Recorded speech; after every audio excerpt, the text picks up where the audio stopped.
Zeno, gagasan utamanya kita ulang lagi itu.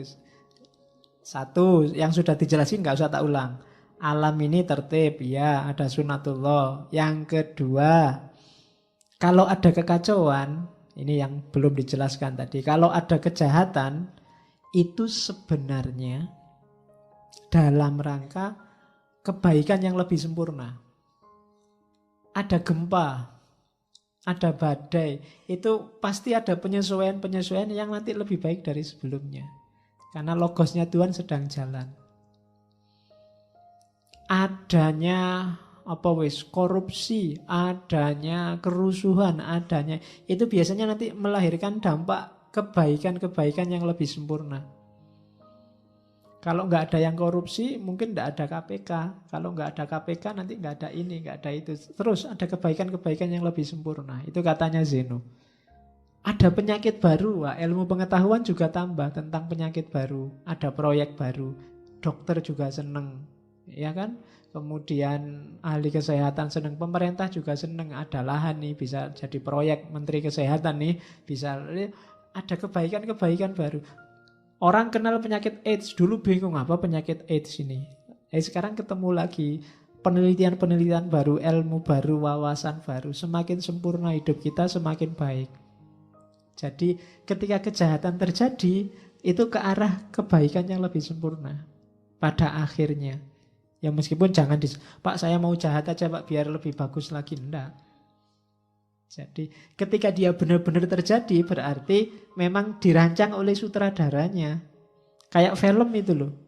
Kan enggak mungkin film dari awal sampai akhir enggak ada masalah. Bangun pagi tidur lihat TV, bangun lagi tidur. Enggak ada yang lebih baik. Tapi kalau ada konflik-konflik, ada kasus-kasus, orang akan semakin baik, semakin baik. Kayak kamu kan sering mengalami kasus, tapi begitu kamu ngalami, besoknya kamu semakin berkualitas hidupmu. Semakin baik, semakin baik. Habis diputus pacar kan semakin tangguh mentalmu, semakin ahli dalam, semakin gitu loh. Manfaatnya banyak, ya kan? Jadi enggak, kalau ada chaos, ada kejahatan, itu nanti ujungnya pasti kesempurnaan yang lebih. Terus yang ketiga, ya kalau ini fatalisme tadi, segala sesuatu terjadi sudah ada garisnya. Yang keempat, manusia itu bebas. Cuma bebas bukan berarti manusia nggak ditakdirkan. Hanya saja satu-satunya makhluk yang bisa nawar itu manusia. Nawar takdirnya. Ada yang menerima takdirnya, ada yang memberontak takdirnya, katanya Zeno. Saya tidak terima Pak, masa sama Allah ditakdirkan jadi orang Indonesia. Itu berontak takdirnya. Sama Allah dilahirkan jadi orang kecil. Saya kan kecil beneran. Nah, dua, memberontak sama menerima. Tidak masalah. Memberontak pun nanti kan tinggal dilihat setelah memberontak ngapain. Tidak mesti jelek. Terus seseorang dapat mencapai kebahagiaan dengan menerima bahwa apapun yang terjadi ya, bukan yang belum terjadi, adalah yang terbaik. Karena kalau yang belum terjadi kamu sebut yang terbaik, nanti kamu nggak ngapa-ngapain. Tapi yang sudah terjadi, jadi pasti yang terbaik. Kenapa yang terbaik? Ya sudah terjadi, nggak bisa diulang. Kalau kamu menganggap yang terjadi belum yang terbaik, mesti kamu terus kecewa.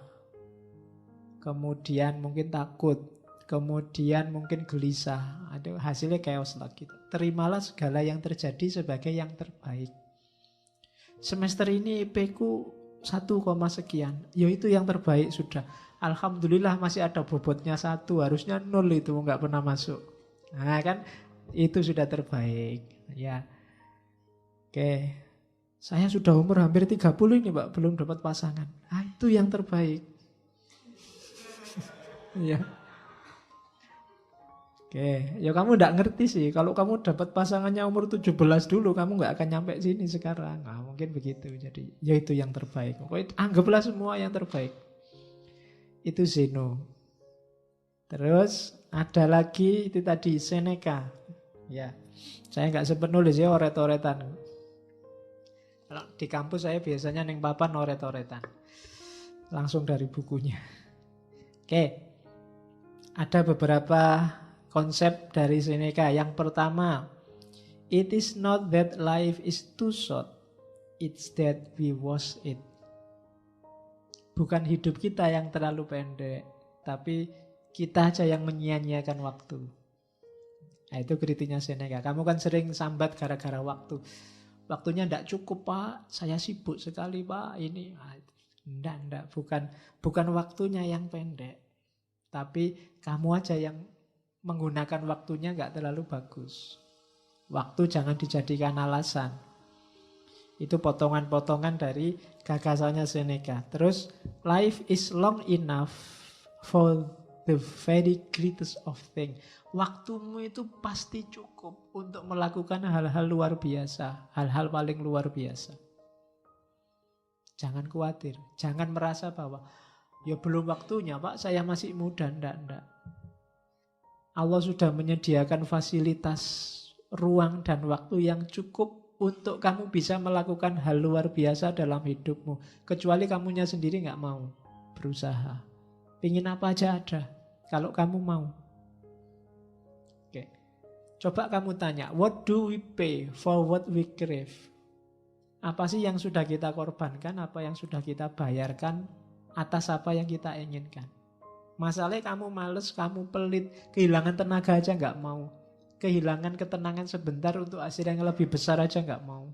Mana bisa kamu melakukan greatest thing, hal yang luar biasa. Itu Seneca. Jadi nggak usah melihat, Pak, saya kan masih muda, Pak. Oh, saya kan masih semester 1, Pak. Kakak kelas aja masih kelentang-kelentung gitu. Enggak. Waktumu cukup, ruangmu cukup, modalmu cukup. Tinggal kamu mau apa enggak, mau berkorban apa enggak. Untuk melakukan hal luar biasa. Tidak ada yang tidak mungkin. Itu katanya Seneca. Oke. Katanya Seneca lagi, no one find out what he can do except by trying. Orang tidak akan mendapatkan hasil dari apa yang dilakukannya kecuali berusaha. Kalau nggak ada usaha ya nggak akan ada hasil, nggak akan lahir hal yang luar biasa. Dan untuk usaha harus ada prepare and practice. Siapkan diri dan latihan. Praktekkan. Menyiapkan diri itu cari ilmunya, belajar tekniknya, susun rancangannya, terus praktekkan. Prepare and practice. Terus keep your goal, itu yang ada gambarnya itu, in view. Konsisten dengan targetmu. Syukur-syukur nanti kamu tulis di kamarmu, semester ini targetnya apa, atau minggu ini targetnya apa, dan fokus ke situ. Yang lain cemilan, makanan utamanya itu. Ya, ini logika cemilan sama makanan utama. Kemarin saya dengar ada kiai yang ceramah itu, besok kita di surga ketemu lagi sama istri kita waktu di bumi. Terus kita kan mikirnya, aduh, capek-capek ke surga, ketemu itu lagi. Iya, padahal di sini sudah ngempet, nggak mau macem-macem, ketemu itu lagi. Tenang aja katanya kiainya.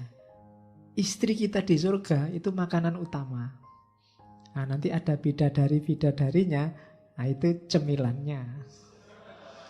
Ya, jadi makanya nanti yang di dunia belum punya istri, di akhirat sakit perut karena makan cemilan terus. Loh kan tidak ada makanan utamanya. Oke, terus ke sini. Jadi tetapkan targetmu, ukur kekuatanmu, itu kan rumusnya Seneca untuk jadi orang sukses. Joy and consistency, nikmati prosesnya. Jangan merasa sengsara kalau mengorbankan sesuatu.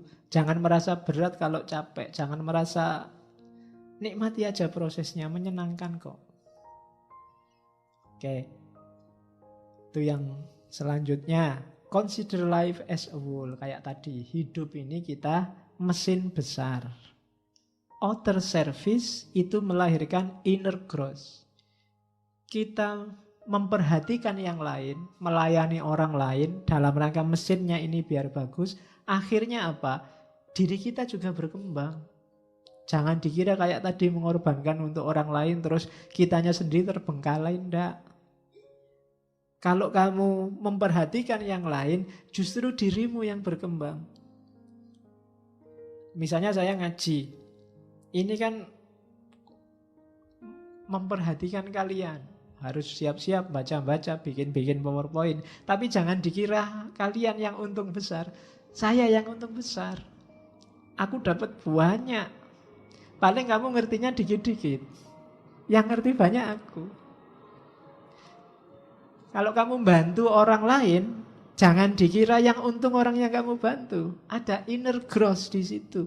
Ada yang tumbuh dalam dirimu yang bermanfaat dan penting.